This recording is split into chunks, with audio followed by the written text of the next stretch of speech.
welcome back to our channel. Today we're telling you how to spend 24 hours in Istanbul, what to see, eat and where to stay. So let's get right into it. For a stay as short as this one, you need to book a hotel right in the city which is close to all of the attractions. There is the option of booking the hotel through Turkish Airlines if you have a layover of 24 hours or more, but we decided to book one ourselves. I would rate this hotel 5 out of 5 for the location, for the amenities and for the services that they offer. It was spacious, the rooms were good. Also, they do offer breakfast on the rooftop, which is included in your booking, and you get to see views of the Blue Mosque, of Hagia Sophia, and the Bosphorus in the distance, which is, I think, 10 out of 10 on money. The breakfast itself was pretty good. It had everything that you could want for a Turkish breakfast. Not too lavish, but good enough that would get you through the day. I will link the hotel for you in the description box below.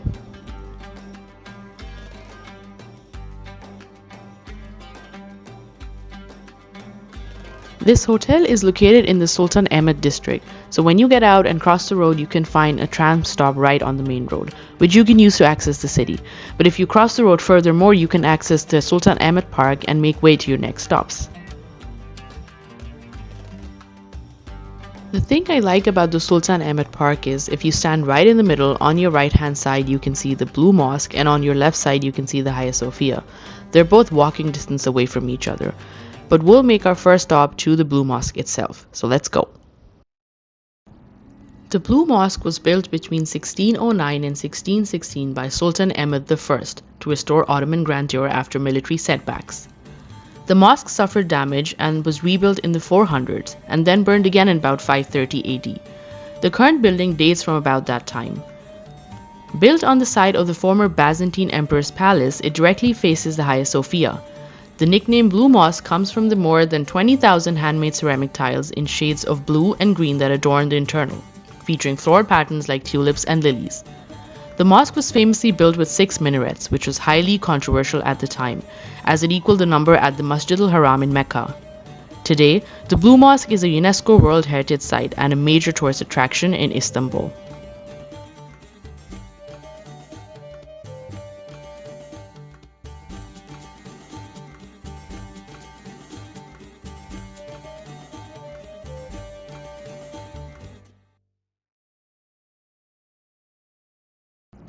Now we take a short walk across to the Hagia Sophia.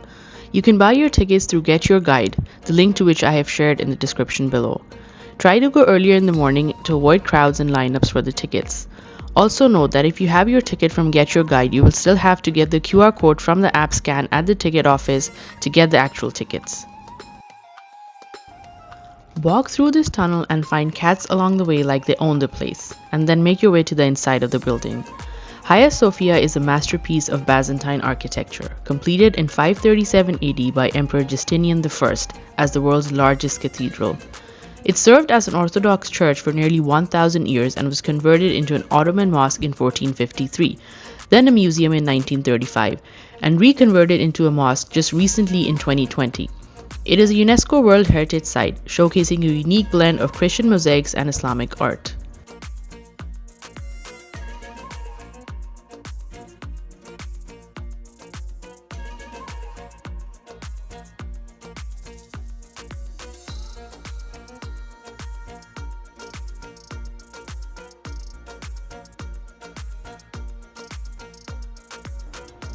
This crypt was carved by the Vikings serving the Byzantine emperor in the 9th and 11th centuries and was discovered in 1964. Just as you exit the interior of the building, you can find the beautiful door from the original church, ornamented with geometrical and plan motifs and bears monograms of the emperors. There are also tombs of sultans in the Hagia Sophia, characterized by their Ottoman architectural style, featuring domes, Iznik tiles, and intricate calligraphic inscriptions.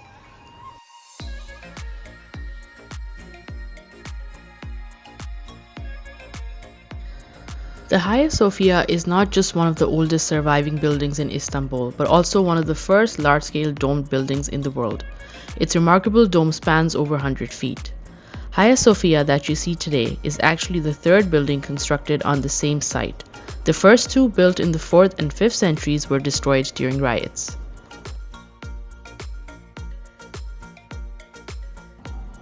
Just on the edge of the Sultan Ahmed Park is the final resting place of Sultan Ahmed, the patron of Blue Mosque, and his family.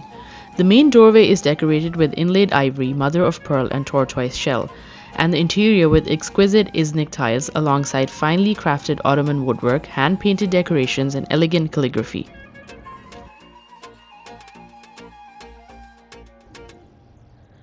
The obelisk of Theodosius, right across from the Blue Mosque, is a 3,500-year-old Egyptian obelisk erected in Istanbul by Roman Emperor Theodosius I in 390 AD. Originally carved from pink granite for Pharaoh Thutmose III in the 15th century BC, it was brought from Karnak to Alexandria and then shipped to Constantinople.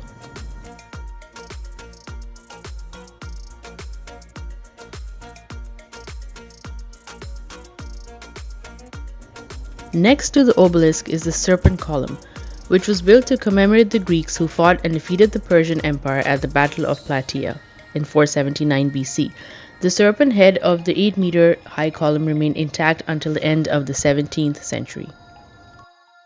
And then the Column of Constantinople, which was built for Roman Emperor Constantine the Great to commemorate the dedication of Constantinople on 11 May 330 AD. Hop on the tram and take a quick ride to the Sirkeci area next to Sultan Ahmed and wander around the streets. You can have coffee, desserts, or even shop around if you want. You can also get yourself oud from the many perfume shops nearby.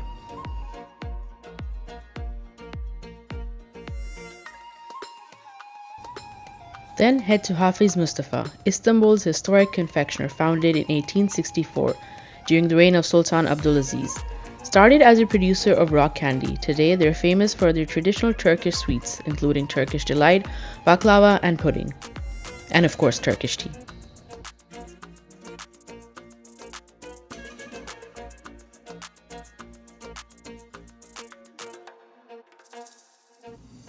Take a stroll on Istiklal Street, originally known as Grand Rue de Pera in the Ottoman times, a historic 1.4-kilometer pedestrian avenue stretching from Taksim Square to the northern end of Galata at Tunnel Square.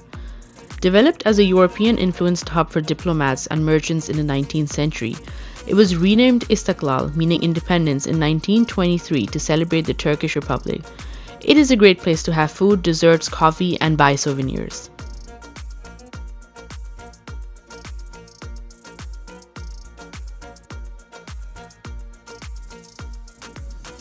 On the northern end of Istiklal is the Galata Tower, originally built by the Byzantines in 507 AD and then rebuilt by the Genoese as the Tower of Christ in 1348. It is an iconic 67-meter medieval stone tower in Istanbul. Serving as a surveillance post, prison, observatory, and fire tower, it has survived earthquakes, fires, and major restorations. You can go to the top to enjoy views of Istanbul, the city itself, or you can go in a nearby cafe, grab coffee, and enjoy the view. Anyway, this is all for today. If you liked the video, please like, share, and subscribe to the channel. Until next time, take care and goodbye.